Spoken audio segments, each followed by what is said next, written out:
Good morning, everybody. I am Ram Babu, and I will moderate this panel. We have all assembled today to discuss the New Companies Act, the CSR provisions within that, and the rules that are recently released, and they are all being discussed now. Spend has to be disclosed, and the board is responsible for monitoring such a spend and monitoring such an outcome is the sum and substance of the act, it appears. But as we go along the discussion today, panel discussion today, okay, it will become more and more clear as to what exactly the act is, what is the rules and what are its interpretations, what is the negatives and what are the positives of it, how can businesses use this new provision and new expense that they are mandatorily to make in the interest of the business itself, etc., are the matters of discussion that we will take up.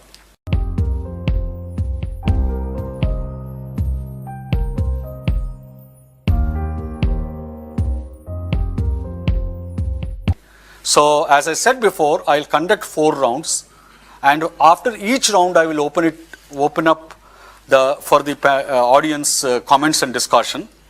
So now let us begin with the round number 1. The desirability of this particular act and this specific rule, what we are talking about it, somehow there is an impression in the governance, because since I worked almost about 20 years with the ministries, we find that a law is going to bring a change.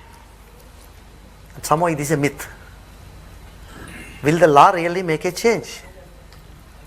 Having implemented the Environment Protection Act, which has come in 1986 up to 2003, 2006, 20 years, I did not find much of a real improvement that is to come. But then I think, I am not saying cynically that law need not be there. But before a law a regulation is coming up, you need to mold the society to get into an acceptance part. And we trumpet this particular law is that the first of its kind in the world. It's a first of its kind in the world. Nowhere in the world there is a mandate. And it's always been a taxation which goes into the government kitty and then the government implements it. But can we say that the government has relinquished its responsibility, social responsibility? Is it a GSR eliminated and then CSR introduced? This is a question which we need to deliberate. I am not talking, it's as more of a corporate person. I said that with the lack of clarity, if you come out with a regulation, it's going to be a chaos, and it's going to be a chaos beginning. Because, just to cite an example, about a month back, there was a tender notice which is given by the AP Housing Board and released to supply of about 10 lakh tons of the cement by the cement industries. The introductory of the tender, it starts. The AP Housing Board would like to procure 10 lakh tons of the cement, 43 grade cement from the eligible cement manufacturers, which can be to fulfill the corporate social responsibility respectively. Now what does it mean? That means there is a path that we are trying to create with a lack of clarity and the regulation which we are coming up. Definitely, according to me, there is no doubt the law is required, and it has come little late maybe. Why it has come little late? Now we know there are corporates that are there in our country for the last 3 decades, 4 decades, 5 decades, 6 decades, and if you look at the profits that the corporates have made out of the resources that have been utilized in the country, made by outside the country, and then to what extent they have contributed for the development of society, the stakeholders, all the stakeholders other than the shareholders. Now, if you look at the data, if you look at the practices, then definitely much needs to be done, much more desirable that needs to be done. Whereas the worldwide, if you see, worldwide, when I say, of course, already we have only few examples, some of the Western countries or the US, Canada, if you see, the many industrialists or many rich people, they voluntarily donated money, set up foundations. If you just see recently, one of the, if at all this vaccine becomes viable and introduced, a malaria vaccine, GSK recently conducted a almost survey and found it is a little effective, not very much effective.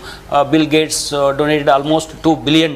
Nobody asked him to donate only for that cause. Apart from that, polio eradication worldwide, the Bill Gates Foundation, the extent that it is involved with Rotary and UN and other organizations, nobody has asked them to spend that billions of dollars. But in India, if you look at some of the corporates, those who have spent, without taking the names, you may be able to guess, those who have been very long spent on CSR, the returns to the shareholders have been low.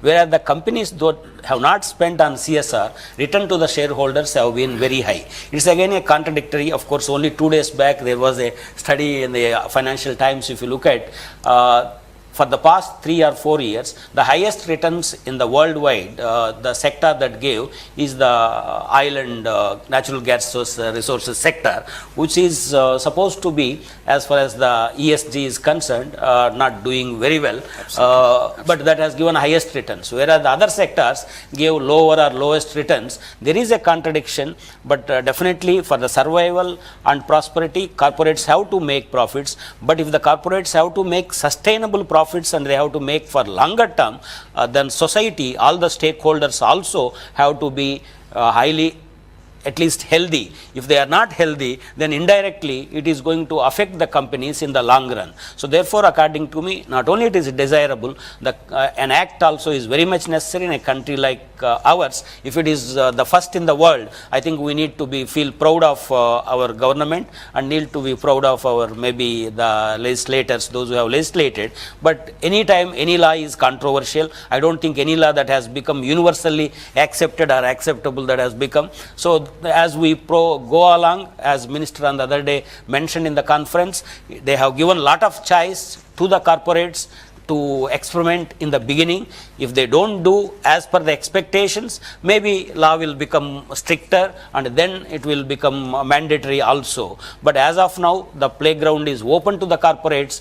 That is what the minister openly said. And even the rules, draft rules also, it is very clear. There is no, you can say, strict enforcement of the guidelines. A lot of leeway has been given to the corporates. Thank you very much. I think the panel is just getting onto the issues now slowly. Now, Mola is actually from oil and gas industry. Yeah. I call upon to limit yourself to 2 minutes, make quick remarks, please. Good morning, ladies and gentlemen. I think August 8, 2013 is a very important day for all of us in this country, and that is the message that was echoed by a young minister, Sachin Pilot, that MCA. Now, this largest democracy, which is the first country in the world to make CSR mandatory. Now, whenever anything becomes mandatory or regulatory, it is always reactive. And we have been always seeing that the industries, the business houses, which are very, very proactive and doing the CSR activity for quite some time, and they are the ones who came first and revolted. Says that CSR, which says it is corporate social responsibility, how you can make it mandatory? Once you make it mandatory, it no longer remains your responsibility, becomes accountability. Now, we are taught by our professors in the class that in a family, the father is accountable, but the mother is responsible. So when the father fails in its duty to do the accountability, the mother steps in and becomes the responsible person. Now, I will just take a couple of minutes to see why there was a necessity to make it mandatory. Well, if you see Indian economy, immediately after independence, it started with a Keynesian theory of control. Everything was under control. Like oil industries, everything, except few business houses, they went on having all the controls. Then there was the 5-year plans till 1991 when he felt that 67 tons of our gold has to go to Bank of England. Then IMF told us you go for liberalization, industrialization and all those things, and then we started growing very, very rapidly. What happened? The growth very, very inclusive. So basically if you see, our economy is hybrid. We started with a socialist concept, even now we believe in that, but we started practicing after 91, that is more of a capitalist economy. So this dichotomy, this conflict started creating mess for us. And then why not, if you see in India, only 0.5% of the GDP is given for CSR activities, where the economy is requiring that, where social requirement is much higher. Even in USA, where every social activity is taken care of by government, it's a developed country. There also the CSR, the philanthropy as well as industry contribution to CSR is more than 2%. So I think we are only responsible for bringing it back. I won't say some people, there are a lot of organizations, they are doing that, they are doing more than what was required, they have been very, very responsible, but because of others, I think it was all required. And I truly agree with my predecessors who spoke, that yes, in the initial stage there will be a lot of lacuna, a lot of problems, but it was calling, and I think it is a very big beginning for all of us. The things which will come, that will even out, and it will really give a lot of benefits to the society at large. One of the largest consequences, of course, the breadth and depth of CSR activities is going to increase enormously. And our focus is from the CSR Hub. We work with companies in doing the impact assessment studies. We're streamlining their CSR policies. And what we've noticed in both the public sector and private sector is you have very mature CSR teams which have their areas of focus, agendas, implementation plan, whether they're going to do it in-house or work with implementing NGOs. And then we have other companies who are equally profitable, who say we do everything under CSR, but we just need to start working with communities, which is the most important part of a corporate social responsibility act or activity or initiative. So one of the challenges of implementing the Act and its rules is identifying credible and competent implementing agencies or NGOs. How do you evaluate them? How do you ensure that a company can feel safe in engaging with them? So the Hub has gone ahead and we have empaneled over 235 NGOs in various verticals, education, health, development, who have been thoroughly scrutinized apart from their process, from a financial angle, from their field angle, from their scalability, to allow for that matching to happen over a period of time. And I think it is too early to argue whether the Act will have long-term viable benefits or not. It's very important to initiate a discussion now. But if you notice, most of the reporting mechanisms which are in place are very quantitative. And from a TIS angle, there should have maybe been a qualitative aspect for social indicators and other areas that a company, and especially a smaller committee which is going to work on framing their CSR policy, would have greater guidelines to work with. And that is something that TIS is engaging with the Indian Institute of Corporate Affairs to try and include social indicators as a part of the rules, which is very critical for the success of this initiative to go beyond business. I know we are going to bring up shared value much later. Shared value is when you don't see society and business at a crossroad, but actually are engaged together in a parallel path. And in India, it's always been relative and looped back to the business entity itself.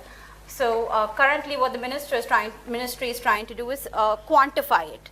To ensure that when you have a shared value or social business project, it interlinks or weaves back. But at the same time, you demarcate that this is the social benefits that a community has got out of engaging in this activity, and that is very separate from how the business entity itself functions.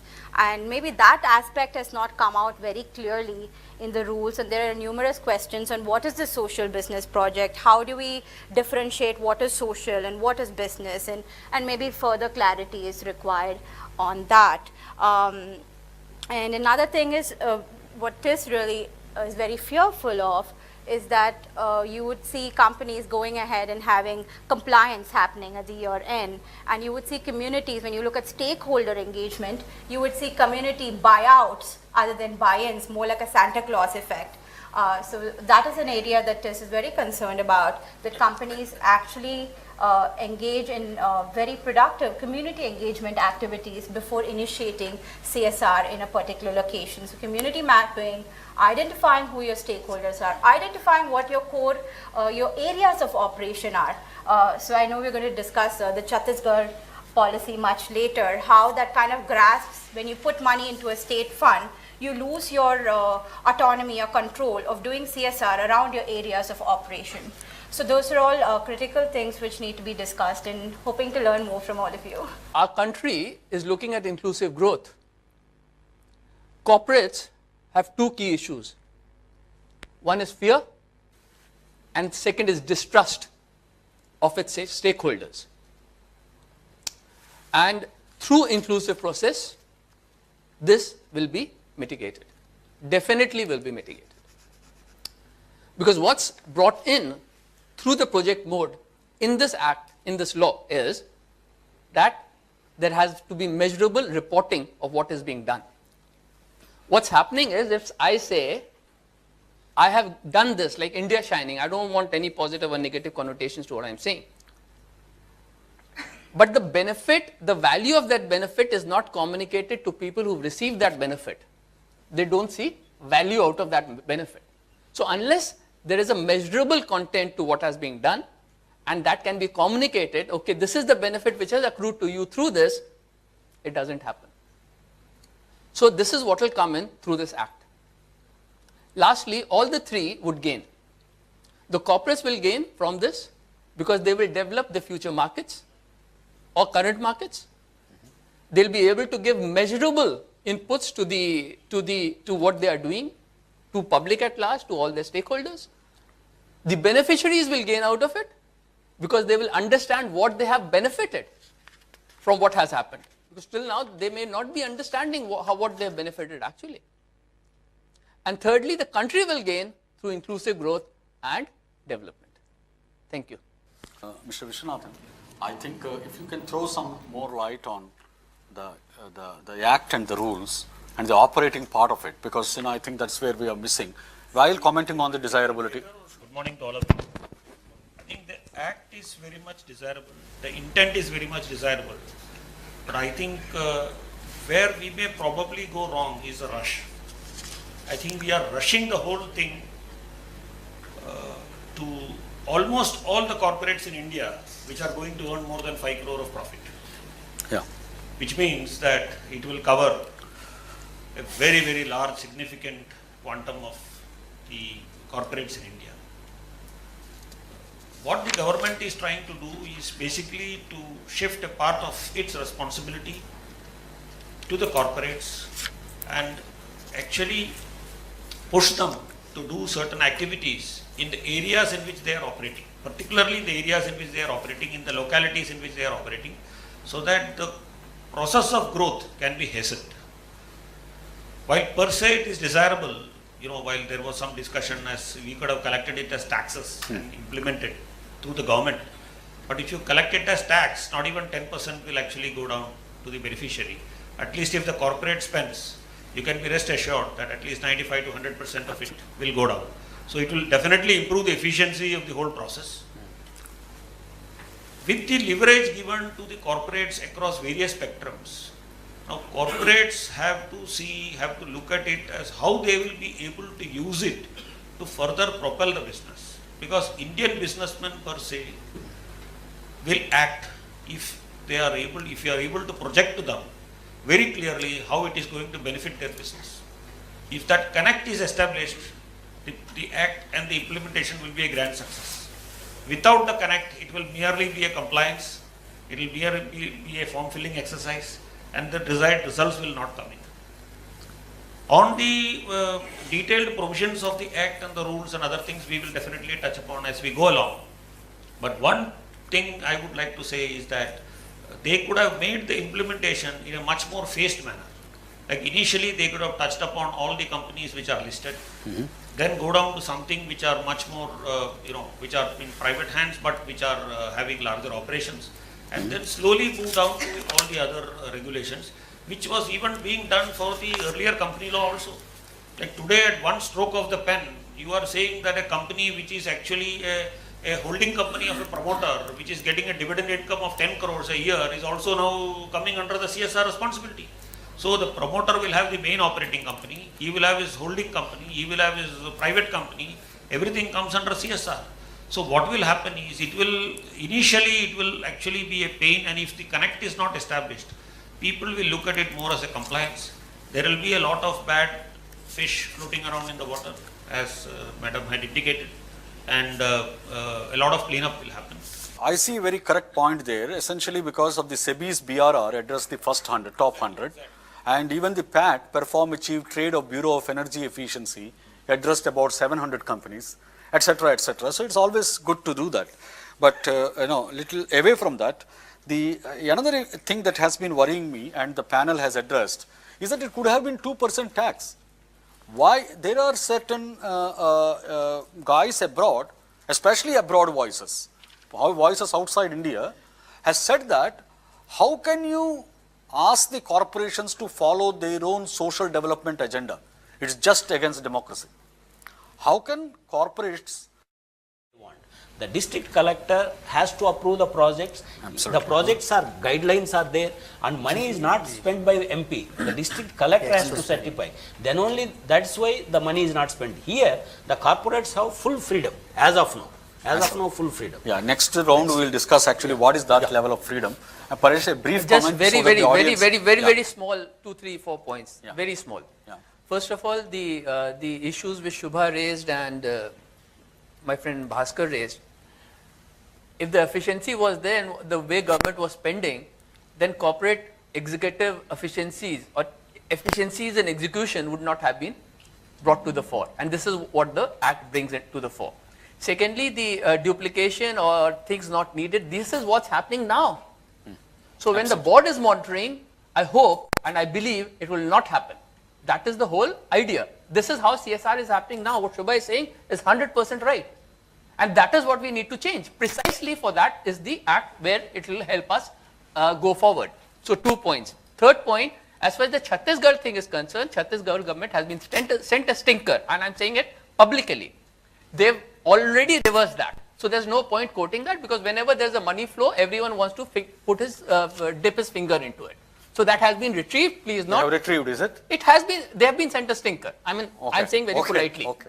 We have all been tweeting about it. I'm actually, saying, quite a lot. so I'm saying it very politely. Good. So let's not quote something which is already, see, it's a central law. Any state government can't do anything about it. Absolutely. Please understand. I mean, everyone can shout, wanting to dip their fingers into it. And everyone will try and do it. That's a natural human tendency. But it's a law. Please understand. The third point is, government is trying to promote, government doesn't need this money. As people said, it's a very small amount of money. They are trying to get execution efficiencies of the corporate. So in a participatory approach towards development and growth of India. And isn't it as each corporate citizenship to our responsibility to contribute towards that?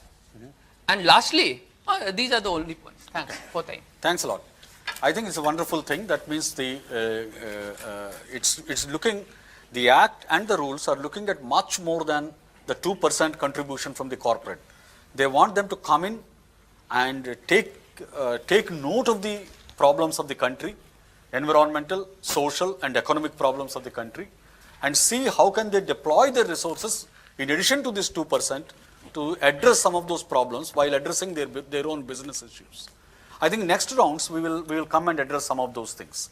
Now I throw it open to the audience. If you have any questions regarding the desirability and specifics of the Act, please. Sudhir Sinha. It's not a question, I think it's a comment about the desirability. You see, we are talking about whether it has to be desirable or not. I think question itself is the wrong thing. We are living in a society where we are governed by either customary law or the law written, legally. So now it has become a legal law that you have to do. otherwise also it was mandatorily required. Now I want to just give a different dimension to this CSR. You see, today we are cribbing, we are shouting that okay, so now the law has made us, or it has made everything mandatory for us to actually follow that. You see why? Because when you are doing a business, definitely you are making some kind of impacts anywhere.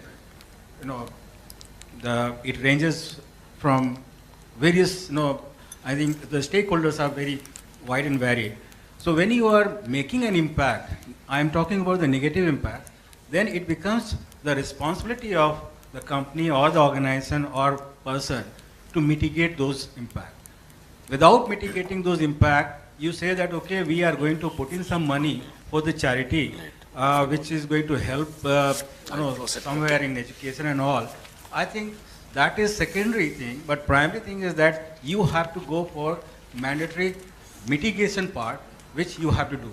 And most probably, this particular law is going to make you accountable for that you have to take certain actions or activities which you have to mitigate your impacts, which you are making on range of stakeholders.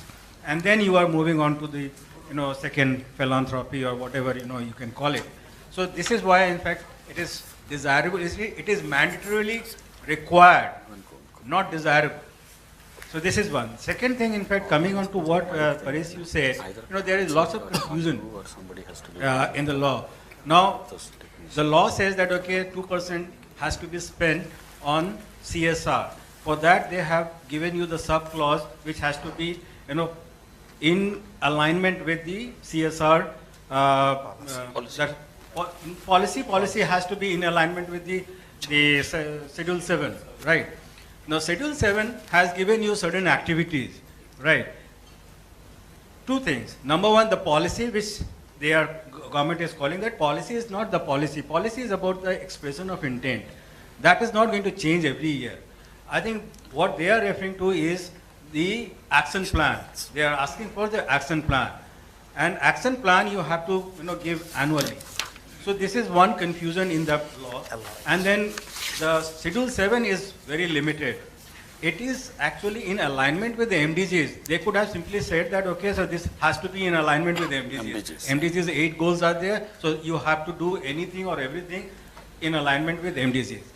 But, again, I would say that a company like, say, ONGC or say oil and natural gas companies, which have to spend more than 500 crores rupees just on philanthropy, it is highly impractical for them to really invest 500 crores in a limited community. I think they have to find out ways and means, innovative ways and means as to how to really spend this 500 crores annually. So for that, in fact, they have to think about, they have to align this with the impact mitigation. So I think, so I just rest here and then I'll... Absolutely. Thanks a lot. Any other, only one audience, yeah, please. One more. Desirability issue is to be emphasized. My question is to Dr. Shubha. How should be the social accountability governed under this Act? Go ahead. So, social accountability can only be structured through indicators. So, we have 7 different verticals which have been identified by the ministry, and what TIS is working with ISEA is to have indicators, so which complies with the MDG goals and other areas. So it's very extensive. For education, we have indicators, parameters on bringing in more quality, because right now with the Sarva Shiksha Abhiyan it's been more quantity. So how do you bring in a qualitative aspect into each vertical, whether it's female empowerment, social inclusion? In each area you come in with various indicators. If it's social inclusion, we look at the individual, family and community. So we are preparing indicators for each vertical, and hopefully it should be included in the rules when, because currently the draft has been circulated. Yes, okay. So, is that okay? We will go for the next round. Somebody, one person. Yeah, please. Introduce yourself, please. Is it Shantanu? Yeah. Hello, can you hear me? Okay. Just one thought has come to my mind. Since India is a very large country with lots of geomorphological variances. For example, we have northeast highly mountainous Rajasthan on the west and the Konkan belt. And what I see is most of the CSR activities that take place, they are only confined to the company or the factory and very limited surrounding area. What if the government does a kind of baseline survey of what the country requires region wise, draw a bold line, like for example northeast region requires these things, because there are lots of some waterborne related issues out there, excess of fluorine and other things. So these kind of issues, if government highlights that this east, west, north, south requires this areas to be done something, then the corporates can contribute to those causes in addition to whatever they are doing. Yeah, I see a very important point in that suggestion. But should we jump on to the... Can I just make a small interjection? Okay. If allowed. Yeah, please, go ahead. Okay, the small interjection is that the government has already done this. It's already available on the Northeastern Region Development Council. All these are already available. Each state has a council where all these are already available. It's only that since we are not doing these things professionally, we are not even aware of them. If we are aware of them, we don't know how to access because we are not doing it professionally. The board will ask, why don't you refer to these? Why don't you make it accordingly? And this will automatically happen. Point 2. It is not local area. For instance, if it's a manufacturing company, it will be local area. But if it's a financial company, if it's an IT company, what is the local area? It's the globe which is the local area. So, both the dimensions would get covered, horizontally and vertically, in the sphere of approach. Once we really start appreciating what it's saying. Yeah, sorry. Thanks. I just wanted to add to what Theory told. You're able to hear me here. Santanu, yeah, the government has already notified the 272 districts as backward. In fact, in PSUs, they have been asked to do some work there. So all the PSUs will have to, even in Maharatna, they will have to take 2 districts, and other PSU need to take 1 district. So the needs also, of course, the baseline has to be done, and what are the intervention required, that has to be done by the independent company. Yeah. And talking to what Sinha was telling, yeah, group of MPs, they are starting. In fact, COPU, COPU, Public Sector Undertakings Chairman, he had a meeting recently and he is studying all the PSUs, whether any, and this is called a horizontal study, that grouping in like ONGC, normally in oil industry, the upstreams always make more profit than the downstream. Okay. Yes. So ONGC oil, they will make more money, not only in India, everywhere. Even if you see Coal India, they make 85% of their turnover is profit. Whereas in GAIL, ONGC, they will make profit to the tune of 50%, 35% of their turnover. Whereas downstream like IOC, HPC, BBC, because of the constraints here, we make only 0.5% of our turnover is profit. So there is a bizarre incident what happens in India because of political and economic consideration. But nevertheless, the study is going on so that the oil industry, maybe they can take a cause and they can focus on things. They can pull the resources, maybe all PSUs or group of PSUs, they can identify some of the areas and then focus on that. The study is going on, I think some work can take place in that area.